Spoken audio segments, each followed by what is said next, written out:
Alien Isolation sometimes hints at being the Alien game you've always wanted. One that makes the Alien terrifying, one that prioritizes staying safe over aggressive action. This game occasionally captures both that gut-wrenching sense of fear and the momentary comfort of escape. Every breath could be your last, and so you savor each one. Oh, but how I wish these moments were more common in Alien Isolation. Most of the game is devoted to door opening, lever pulling, and walking. So very much walking and backtracking. So many old and predictable video game cliches. External communications disabled by order of Apollo. Facility offline. All outgoing communications halted. That's just great. What makes Alien Isolation so ultimately disappointing is that when it's on, it's on. You are Ellen Ripley's daughter Amanda, seeking information about your mother's fate aboard the Sevastopol, a derelict space station home to a remaining population of skittish survivors and a snarling xenomorph drone. The game is at its best when the alien is a clear and present danger. You crouch, slink, and peek around corners and above crates from a first-person perspective, avoiding the glances of that gross and frightening creature.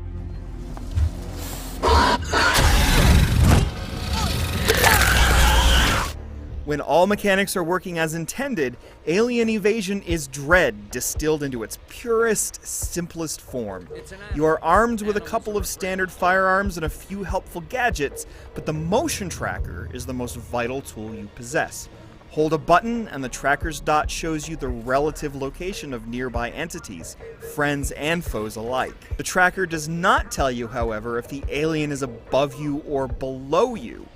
Hearing the Xeno's clawed feet can paralyze you with fear, and you must battle your basic fight-or-flight instincts when you hear the alien's shuddering exoskeleton. Run away if it sees you, and you'll probably die. That thing is fast. Try to fight it, at least before you grab a flamethrower that temporarily sends it scurrying, and you will definitely die.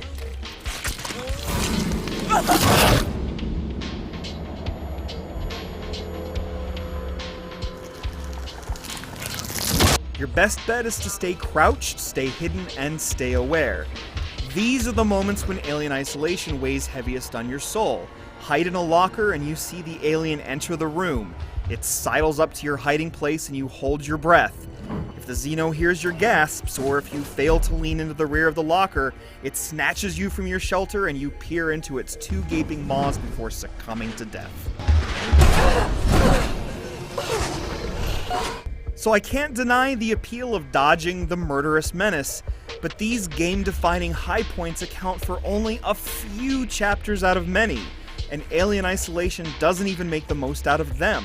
The game frequently changes the rules, such as allowing the alien to camp out for you in overhead openings without telling you. The trial and error, combined with the infrequent chances to save, can be frustrating. Worse still, alien encounters are limited to just those few levels. Typically, you're walking, pulling levers, riding elevators, and, of course, walking some more. This is the downtime, the time for building atmosphere, and Alien Isolation at least embraces the right 1970s retro-futuristic style. The game itself, however, is not much of a looker, even though the alien itself looks fantastic. Maintenance access and server hub reception. Report in as you go. The exploration ultimately falls flat, a victim to backtracking and simplistic gameplay elements devoid of creativity. Many video games feature security cameras that alert the enemy to your presence, but in Alien Isolation, the camera off switch is often located directly beneath the camera. Sometimes you must log into computer terminals to find codes that unlock important doors, but the email with the code might be on the same terminal that does the unlocking. The rewiring stations that allow you to disable cameras may also allow you to manipulate the Sevastopol's air purification mechanism, but rarely does this have a meaningful effect. Androids serve as your most frequent foe in Alien Isolation, and they're common enough that it's tempting to bash them straight on with a stun baton.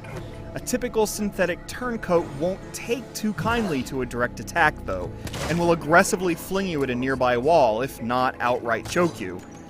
The first-person perspective makes becoming a synthetic's personal yo-yo frightening and disorienting. You feel Ripley's fear as you desperately scan the environment, seeking a clear path through danger. Other synthetic encounters are simply ridiculous, though. To deal with synthetics is often to engage in a silly game of tag, in which you lead a few androids around in circles until you buy yourself enough time to turn and toss a Molotov cocktail at them.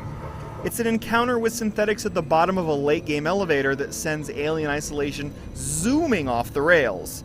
The game tries to mimic an action game poorly before reaching its unsatisfying conclusion, more than a dozen long, often boring hours after you started. Alien Isolation provides us a glimpse at the ultimate Alien game. It's too bad that brief glimpse is surrounded by so many hours of uneventful filler.